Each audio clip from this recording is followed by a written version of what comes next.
Hello and welcome to Offend Not, Despise Not, Hinder Not. Did I get it in the right order? Yes, you All right, did. look at that. I've done it enough times. Great. We are recording this podcast as we are entering full steam into the holiday season, November and December.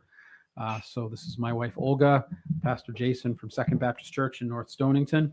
And we are going to be talking in the next couple of podcasts, this one primarily about Thanksgiving and the following one on Advent and Christmas season, but just the importance and the value of having and establishing family traditions and good ways in which we can both in Thanksgiving, which is not a religious holiday as such. It's an American holiday and different countries have it, but it's not traditionally a church holiday. Christmas obviously is very much a church holiday and where we're recognizing the birth of Christ. But in both of those ways, we can find and we can learn and understand and grow into recognizing who God is in our life and the values and the virtues and the qualities that he wants us to grow in. So let's talk a little bit today about Thanksgiving. And I would say that there are three things that apply to both of these holidays, Thanksgiving and Christmas, and that is abundance, hospitality, and generosity, right? And as I was thinking about this, one of the scripture passages that we've used, at least at the very beginning of these podcasts, and probably mentioned more than once, is in Deuteronomy, where the Lord is giving a directive to the Jewish people. And he says that I want you to teach your children my laws and my statutes. When they sit down, when they rise up, put them on the door frame, write them on your foreheads. When you walk, like it should always be before you. And so, we understand the importance of creating a home culture where the things of God are normal and elevated and recognized as having true value. But holidays give us an opportunity to do that in a little bit of a different way, right? So we can reframe or just do it in a fun context that isn't necessarily applicable in February or in June. One of the ways that we like to do that, and then I'll let you, I don't want to steal too much of your thunder, but one of the ways that we do that in our family often is we will have a particular book that we might read for the season. Right. Whether it's Easter or whether it's Thanksgiving or Christmas. And sometimes it may be the same book that we read for a few years in a row or have read for a few years in a row. But that's one way in which we'll do something different to reinforce the same values that we love and live as a family. So on that note, abundance, hospitality, and generosity. What are some good ways in which we can reinforce and highlight those over the Thanksgiving season? Right. Well, and first of all, as someone who did not grow up in the United States, I have to say how fascinating I find it that this nation decided to dedicate a day to be thankful. Right. Just this concept is amazing because in many places it just doesn't exist. Now, I also realize that holidays can be hard for a variety of seasons, right? Sometimes families come together, weird dynamics happen, adults are a little bit tense and on edge, mom is running around shopping, right? People are coming over, so there is this extra cooking, and all these things can be the stealers of joy, right? So just like let's acknowledge that that can happen in the midst of the holidays. So I think that as we consider cultivating gratitude, generosity, and hospitality in children, these important values, right? Of course, attempting our best to modeling those virtues would be a good starting point, right? And so if, let's say, some aunt is coming and mom does not like the aunt and mom is complaining loudly and the kids hear it, and then everybody puts on their holiday best and says, hello, Aunt Betty. The children are learning by example a certain behavior, which is probably not great, right? There is some hypocrisy and so forth. So I think that kind of being careful with what we say in front of children is important. And then looking for what we actually love, even in the people that are a little bit difficult. Because that's what I was going to ask. Yeah. Because we have to recognize, because it is sometimes obvious the way that people interact, which may be quirky or different, or just that isn't kind of rubs people the wrong way sometimes, even in people that we love. And sometimes we notice it even more in the people that we love because we spend more time with them. So what are ways in which we cannot pretend it's not there, right, in interacting, but also not cause that to be necessarily a hindrance to the time that more of a hindrance than it needs to be to the time that we spend with them. I think some time ago we talked about the importance of blessing the kids, right? How you can look at a child and see them, maybe this child is stubborn, strong-willed, but that same quality will make them persistent and teach them to stick to something and see through to the end, right? So when we speak about this quality to the child, we can say, I see you, I see how God made you, and I see your strength.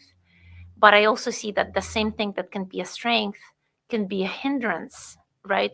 If you are very stubborn in your dealings with your friends, you will have challenges, right? But if you stick to seeing this math problem to the end and you figure it out, that stubbornness is a gift, right? So if we teach children to understand that about themselves, that we're created complex human beings with a complexity of character, and nobody is flat, right? Every person is a three-dimensional complex human being, and the more they understand that about themselves, right? I'm strong, but this strength can also be a weakness. It will give them that compassion of viewing others. So it's just like maybe grandpa is opinionated, right? But grandpa is also, right? And thinking about he's successful. He has been maybe he's been a business owner, and because of that, he's generous. He's been taking care of you. So just looking at these different things and saying, yeah, I can see that, but also, what do we love this person for? Just like in ourselves, there are things we would like to take out of ourselves and edit out and be like, oh, I just really don't like how I default to this behavior when I'm stressed out. If the child understands that about themselves, then it's easier to view other people through that lens of grace, right? And say, oh yeah, this, that aunt maybe kisses me too much, and she always has bright red lipstick, and but she loves me, right? And seeing the beauty in each person together with their quirkiness. And I think that if, let's say, you have a 7 or 8-year-old and they're helping you prepare for Thanksgiving, and let's say you have them decorate the table, and maybe there are those little leaves that can be cut out, right? Little maple shaped leaves. And you say, write everybody's name, a little place setting, and write down one thing that you love in that person.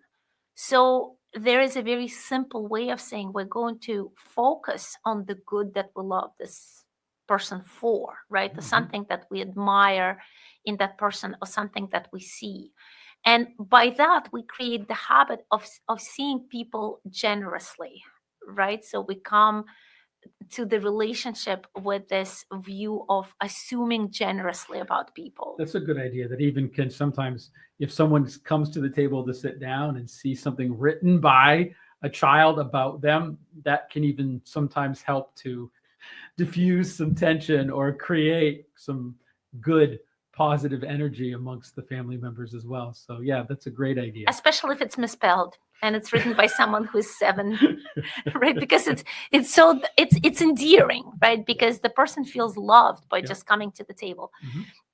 So another way of teaching generosity during these seasons, I think, is by noticing that not everyone is blessed to have a family, and kind of identifying these people that can be either invited or helped. Or I know that many people now have this new tradition of Friendsgiving, right? Because if someone is lonely, or they don't have a family, or they live far away from their family, the holidays may be the saddest time of year, right? And some years ago, when we lived in Baltimore, Jason and I both used to work in community colleges, and we worked with refugee assistance and ESL, English as a International second. students. Yeah, with ESL students. And I remember once asking this group of adult students, so what are you guys doing for Thanksgiving?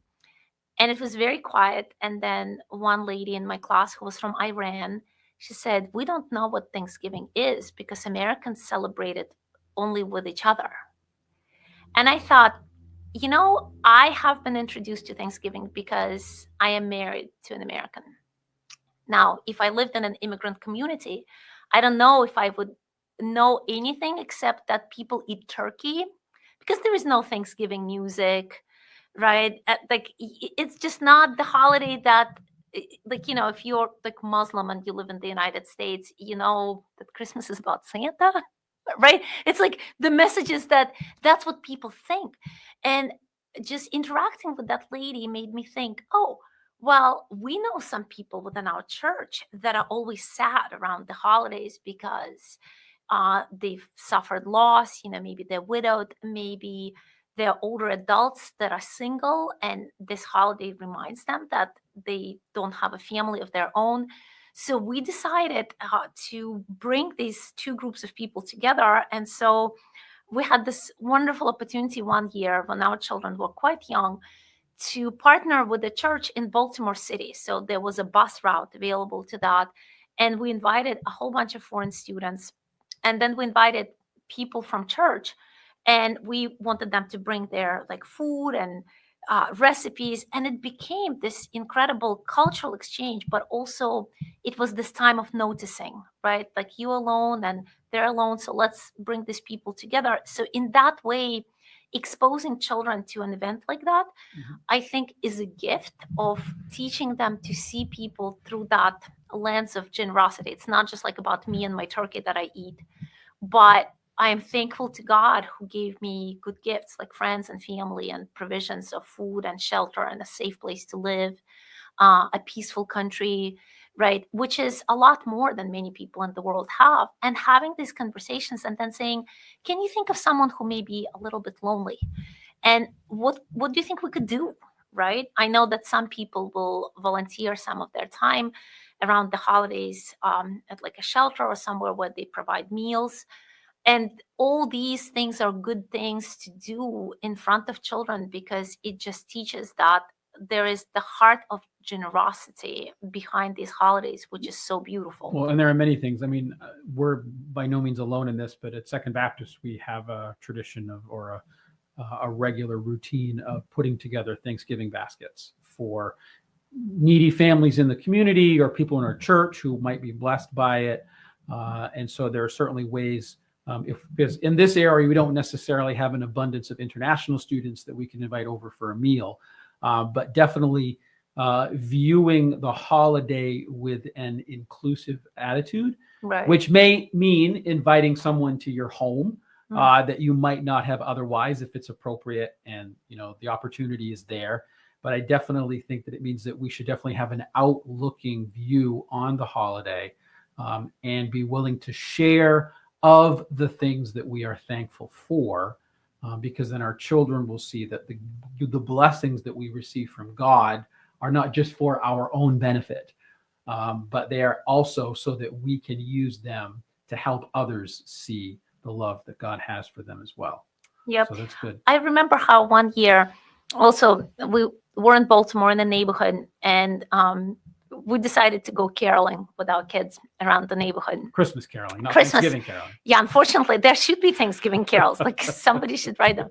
And so we went Christmas caroling. Well, I didn't. I think it was you and the kids. Out, yes. I think I was preparing Christmas meal or something. And Christmas Eve, we did that. And the kids came back. So somebody gave them a frozen turkey. Yeah, there was a neighbor who was older, and he said, I bought this turkey and my kids didn't come to visit. So here, he just wanted, he was so blessed and moved by the way that somebody brought this Christmas spirit to his door. And Westerly has a lot more of that kind of generous spirit. I think that in New England, I see this a lot more culturally acceptable, right? Like caroling during the holidays. But where we were living, it was the thing of the past, right? Like people didn't do this anymore. And so sometimes doing something as simple as, singing a little off key, maybe a couple of different pitches. Not everybody is a perfect singer, but it's that heart of like, I have the joy of the season, and I would like to invite you to share it with me.